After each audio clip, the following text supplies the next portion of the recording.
Last man standing. Mm-hmm. 1 hour to run how many miles? 4.2. 1 hour. You have 1 hour to run 4.2 miles, and you do this every single hour on the hour at a ranch in where in Texas? It's right outside of Austin, Round Rock. Right outside of Round Rock, Texas, in Austin, with how many other people? 125 plus the VIP list. Okay, so let's say 150 people. I'm going to set the scene here for you. Yeah. There's going to be 150 ultra runners all coming to right outside of Round Rock, Texas at Bear Ranch, which is a new ranch created by Nick Bear, the company of Bear Performance Nutrition. So you're going to have all these people who are messed up in the head who love to run until their legs fall off, essentially. Yeah. And they're all going to come to the same spot at a ranch, kind of out right in the middle of nowhere. Yeah, 100%. Out in the middle of nowhere. I think the whole ranch has like 200 something, whatever. Acres. Yeah. And then they're going to run 4.2 miles every single hour until the sound goes off and you got to run again. So there's a lot of strategy kind of at play here. You can run the loop faster. You can run the loop slower. Obviously, running it faster, you're going to have more time in between each loop. So you could say that you have more time to rest and recover. But then if you run it fast or too fast, then you run the risk of kind of burning yourself out early and not preserving yourself for the end of the race. So yeah. It's kind of wild. You're going to see a lot of people hit their complete breaking point. You're going to see a lot of people fall out a lot sooner than they would have liked to, and then you're going to see a lot of people go further than they would have ever thought. And then there's no telling how long this race is going to last. So if you're part of the crew, it's a lot different than a 100-mile race that we're used to in the past. You're out there. You're just out there, potentially for 2, maybe 3 days. As long as it takes, I guess. 3 days. So I'm gonna paint a picture here for you guys. Drew and I we'll focus on Drew here. But Drew started running in January of 2024. So we're about a year and a half in. And last year, Drew ran his first 100-mile race at the Shawnee 100. And this is in Illinois, back in our home state. And he completed it in about 33 hours or so. Yeah. And then earlier this year, Drew ran the Rocky Raccoon in Texas, where he did DNF at 85 miles. And that doesn't really tell the full story of the race. We have a whole podcast on that, specifically on Rocky Raccoon itself. And there's a full video on YouTube of the race as well, showing how that race went. But he has a lot of experience under his belt at this point. And now this leads up into Bear Ranch. And Bear Ranch was essentially a lottery. So whenever BPN announced that they're doing this last man standing race, they took and announced it on all their social medias that they're doing a last man standing, and you had to pay to be in the lottery, basically just to apply to be in the race. And it was completely random. The names were just drawn completely random, and Drew ended up being one of the names that was drawn for the Bear Performance last man standing race here. Out of like 2,500 to like 3,000 people. Yeah, that many people. Keep that in mind. That many people applied to run a race that has no end. Some crazy people out there. Yeah. But now that leads us up until this point, and I'm gonna give Drew a few questions on like how his training has been this time in comparison to last races. But that kind of sets the scene for you, so you know what to expect. And the race is on May 24th. 24th. A Saturday. So Drew, me, Briley, my girlfriend Briley, and then Drew's girlfriend Taylor. Taylor actually works for BPN at Bear Performance Nutrition, but she will obviously be helping out as well. But we'll all be at the race, pit crewing Drew, and seeing how many miles he can go.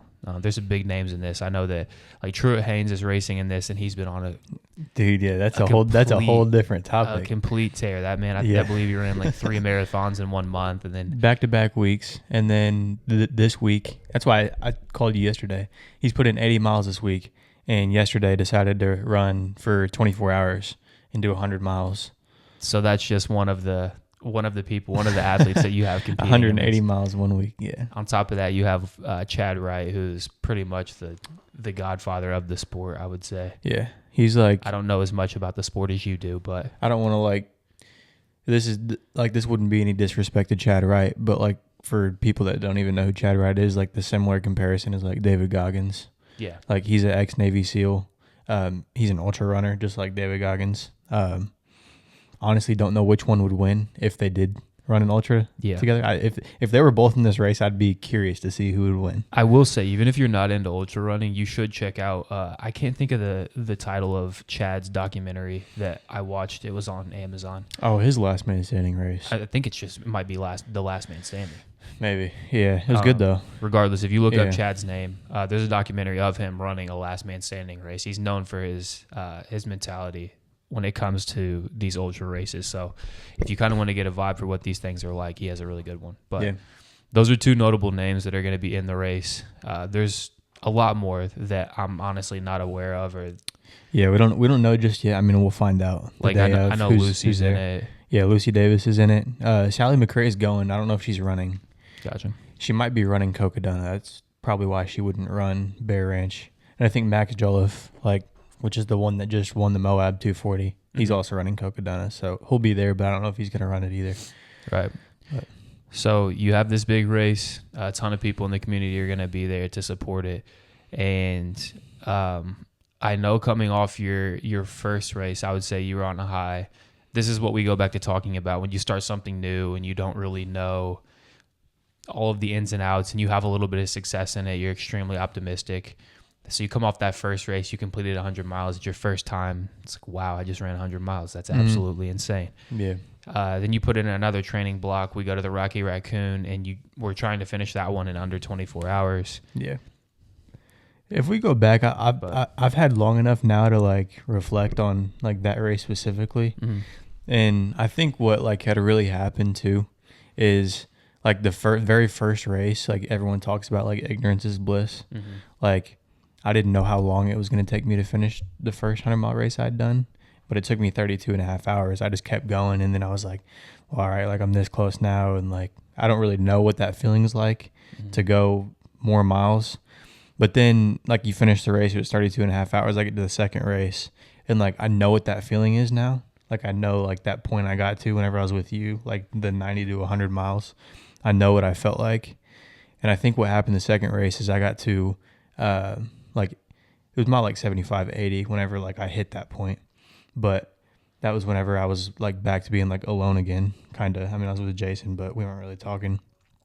And like I kind of like went back to that feeling that I had in the first race, but I knew what it felt like this time. Like there was no ignorance to it. Like I knew what it was like. Mm-hmm. And that feeling, I mean, that's a very strong feeling to get at mile 85. Mm-hmm. So, well, now you know what it's like to not get through that. Yeah. And you never want to feel that again, I'm sure. So, but let's start with training wise. Mm-hmm. Now that you've completed a 100-miler and then went to Rocky Raccoon and DNF'd at 85, and then now you're going into a last man standing race, how have you approached training differently this time? It was just the main goal with this training block was just time on feet, like just getting more time like on the roads. Because last time I trained, I'd only really gotten up to like 50 miles in a week, like 50 flat. Like I don't even think I went above 50 when I trained for Rocky Raccoon. But not knowing like the finish line, not knowing if it's going to be 100 miles or 150 or 200, like just getting as much time on my feet as I possibly can. And that's why this time I did like 60 miles last week. This week's supposed to be 66, which I still have a run today. Mm-hmm. To get that 66, and then next week's another 66 miles. So I'm putting in like 3 weeks back to back where I'm putting in the most miles I've ever put in, like in week. Like 60 miles is probably the most I've ever put in a week. 66 would be the most from there, and then 66 again. And I have an 8-hour run this next Sunday too. So just putting more time on feet. That's the biggest thing. Yeah. And at this point too, I mean, I can even notice it, especially after training for 200-mile races at this point, like the miles really, they all feel the same. Like it doesn't really wear on my body more than it used to. Like the very first time I trained for one, it it messed me up, definitely physically, but I'm past that now. What is your, obviously you've done this a ton now, so this is a lot different than how I train, and people listening might get something out of this too. But if you're, because I know you split up a lot of your runs, so if you have like a 16-mile run in a day, you'll do 8 in the morning and 8 at night. Mm-hmm. How do you, and I know that meal wise, it's always, since you're running your store throughout the day, or for people listening, you're at work throughout the day and you're talking to a lot of people, your meal timing isn't as consistent, obviously. But what is your nutrition like for your runs in the morning and at night? Yeah. I mean, I think that's the good part about ultra training is like nothing's supposed to be perfect. Like nothing's ever perfect in a 100-mile race. Like that's a lot of time to be outside and be running. Like just like I thought Max made a good point in the podcast with Nick on like he'll eat like right before he goes and runs just so that it's super uncomfortable like while he's running. So it's like he gets used to that feeling of having food on his stomach. I think it's the same thing like from day to day. Like I don't ever try to like force down as many meals as like I like technically should be getting in. It's more of just like I'm going to get in whatever I can get in and then just kind of go from there. That's kind of how I rock with it. Like when I'm in the store, I'll eat fuel meals. If I have time at night, I'll cook. I am a lot better now than I was the first time I trained for a race because the first time I'd run after work and then I'd come home and it's already so late. I'd just shower and go to sleep. I wouldn't eat. I'm past that point now, so I do eat after every run now, but there's no strict like diet by any means. Do you do gels or do you do electrolytes before? What do you do during? I definitely so like run specifically, I definitely always try to fuel. I do electrolytes before, and I just stick to the rule of like 60 to 80 grams of carbs per hour of running, and then 1,000 to 1,500 milligrams of sodium, and that just depends based off of like heat. Like if it's not that hot outside at night, so if you have, let's say you have an 8-mile run and it's going to take you 70 minutes, which is about an hour. Mm-hmm. Do you do the 60 to 80 grams of carbs before and during, or do you just do it before and get through it? Since I'm more of a night runner, not a morning runner, it'd be a lot different for other people. Obviously, like I try to just eat a meal like 1.5 hours to like 2 hours outside of my run. Yeah. And then during my run, I'll take one gel for like an 8-mile run. See, I actually have found the same thing. I'm not going to lie. Whenever for people that aren't able to run in the morning, because I think it's become super common that people think everyone just runs in the morning. Sometimes people legit, maybe their job starts extremely early or they have to do something with their kids extremely early. At night, I do the same thing. I just eat a meal. If I have to run at night, or let's say I have a workout, I'd rather have a meal. Yeah, like a meal, an hour and a half before, and then the gel during, or like G1M during. But yeah, I just do one gel before, and then. What about morning though? What do you do in the morning before runs? If it's in the morning, like this Saturday, I had a morning 8-miler, so I just did a go bar like right before I ran, and then I did a gel during, and then I did 1,000 milligrams of sodium before. Gotcha. Mindset. Nothing crazy. Mindset wise, how are you?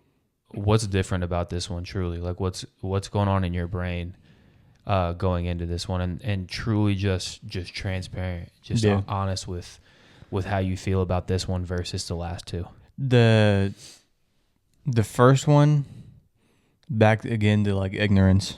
Like I didn't really know, so it was kind of hard to like know if it was going to be good or not. And like I was kind of nervous that like maybe I wouldn't finish it because I didn't know what the feeling was like. But then the second race, I think I was more just affected by the fact that I didn't get the training block I wanted out of the second race like I should have. And that kind of like played a factor in my mind on like what that did for me during the race. This time I've kind of just like at this point these past few weeks just kind of left it all out there like in my runs and like. Yeah, you haven't really missed a run. No, besides, I mean, today, like literally today. Well, you're going to get it done tonight. Yeah, so. I'm running tonight. But yeah, today has been the only day that like I'm going to be pushing to like get my run in. Besides that, yeah, I hadn't missed a run probably the past, I don't remember the last time I missed a run on this one. It was earlier in the prep, but I don't know. I feel a lot more confident this time, especially because I have put in more miles than I ever have. Yeah. Like I put in the 60-mile week, and then I'm putting in the 66-mile week this week. And it builds a lot of confidence because my legs aren't even sore Mm-hmm. like they used to be. Mm-hmm. Like after that many miles in a week, like my legs feel perfectly fine. Like I feel like I could go out there and run 30 miles right now if I needed to. So like I have the confidence from that, and knowing that this race is a little bit different too, and the fact that like it is a competition and like I don't have to be the fastest. Mm-hmm. Like I just have to go out there and like last the longest. Like that gives me a lot more confidence. I've never thought of it like that. I'll be honest. That's what. That is what's different about this race. Yeah. Mm-hmm. Holy shit. Yeah. Keep going. Well, like, because with other races, it's like, okay, let me go race 100 miles. I'm not going to win. I'm not fast. Never been fast. Like, that's why I run these 100-mile races.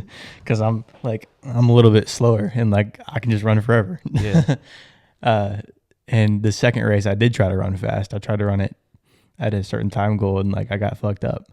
But, yeah, this time, I think it's just more fun. Like, I am good with competition. Like, I do like competing, and I don't have to be fast. Mm-hmm. So, like, I think that gives me the leg up, like, this time specifically. Yeah.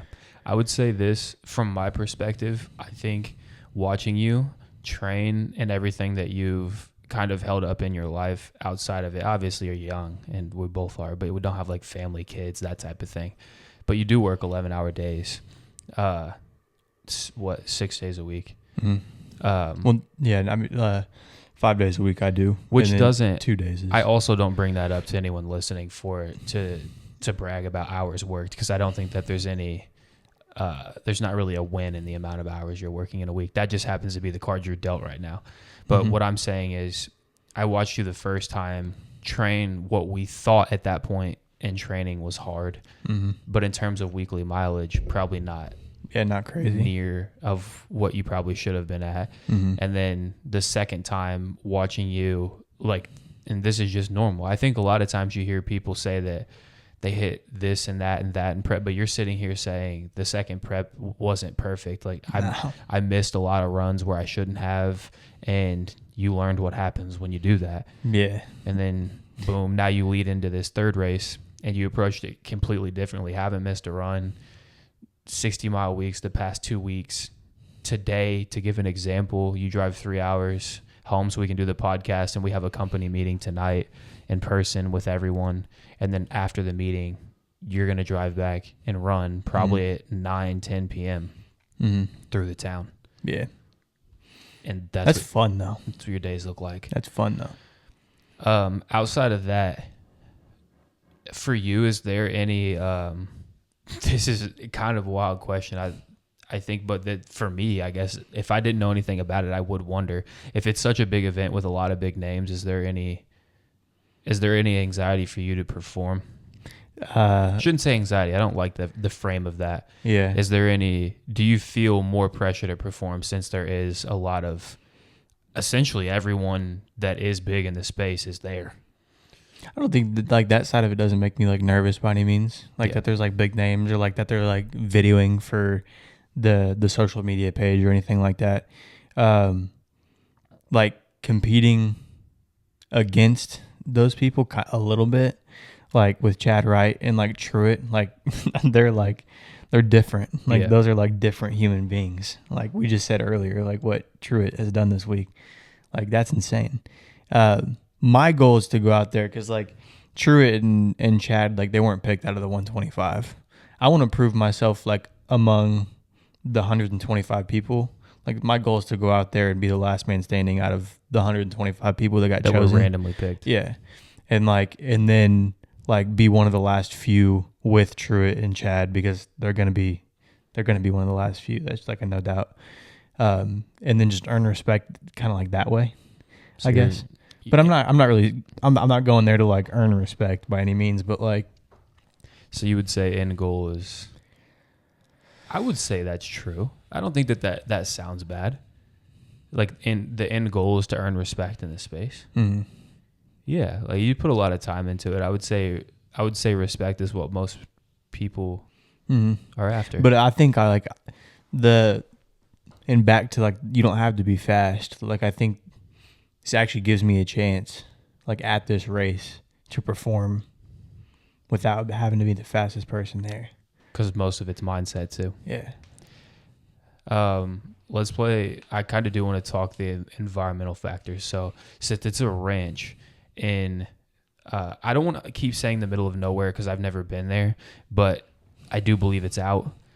I think so, yeah. And then it's a track that they made themselves on the ranch that they're just now building. I know BPN is building a gym on the ranch, and they have like a little house where they'll host events and people at the ranch, but you're going to have wildlife out there for sure. Oh, 100%. I would assume. Oh, dude. Yeah, we didn't even talk about like Texas, middle of the summer heat. Oh. Well, that's why I'm bringing it up. So then is it, I assume it's getting hot down there at this point. Yeah, it's really hot. Mm-hmm. So then you're probably looking at maybe 90 to 100 plus. 100. That's what they said. They said 100 plus. 100 degree temperatures. Yeah. It's going to be a wild time. Yeah. And I just told you, I had a run the other day where like this also could have, I guess, affect me a little bit. I run at night because I run after work. I had a run the other day where I ran during the day because Matt opened the store for me. And this was at like 10 o'clock. And like it was a little bit more humid outside because it's been like raining back and forth. So it's a little bit more on the humid side. It was probably like 85, 90 degrees outside. And dude, like the heat just like drains the crap out of you.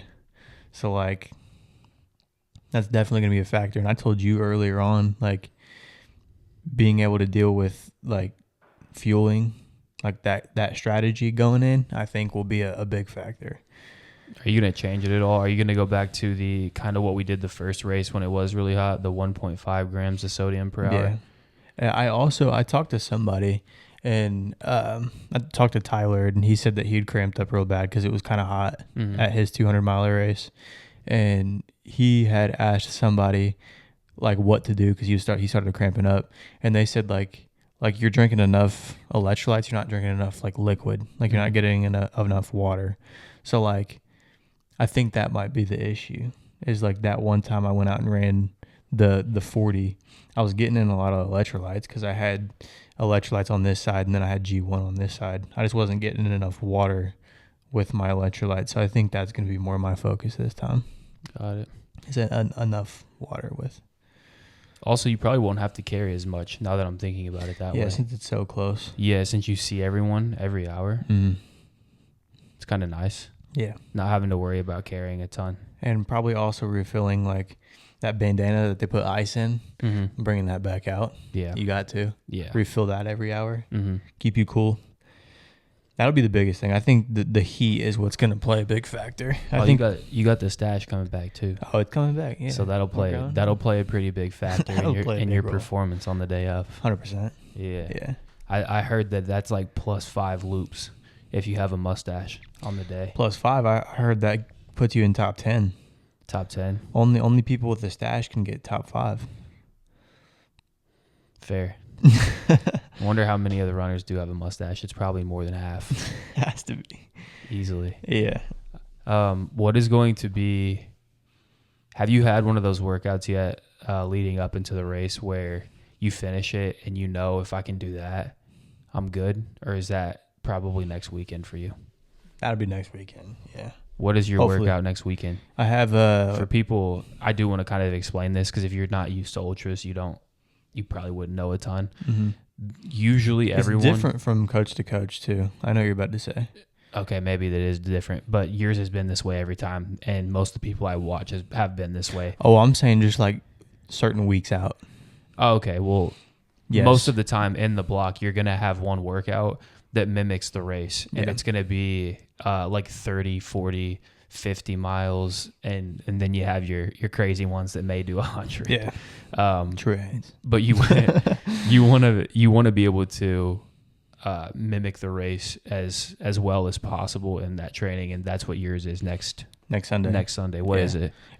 It'll end up being 34.6 miles that day, which it's just 8 hours of running. And since the race is set up, every hour you do 4.2. It's exactly how I'm going to do it. So for 8 hours, I'm going to do 4.2 miles every single hour. Makes sense. Just so I can train myself to be like, all right, like this is how I'm going to pace. Like this is what my nutrition is going to be like every single hour, just so I get a good idea. And like if anything goes wrong and like I can figure it out.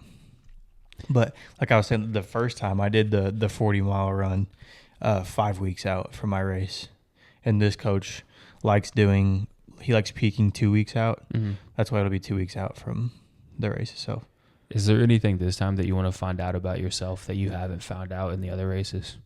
Yeah, I mean, like Chad Wright says it before every race. Like he just wants to find like his true limit. Like in the documentary you were talking about, like he talks about the whole time. Like I wanna be able to find not like where like I tell myself to stop, but like where I can actually push to, and like physically I can't like go anymore. So is that the goal then? Yeah. All the way this time. Yeah. All the way. All right. I'm gonna hold you to that. I'm sorry, Matt. He's all good. So how many do you have a goal then, mile wise? I said 150 from the start, and I want 150. 150. How many loops would that be?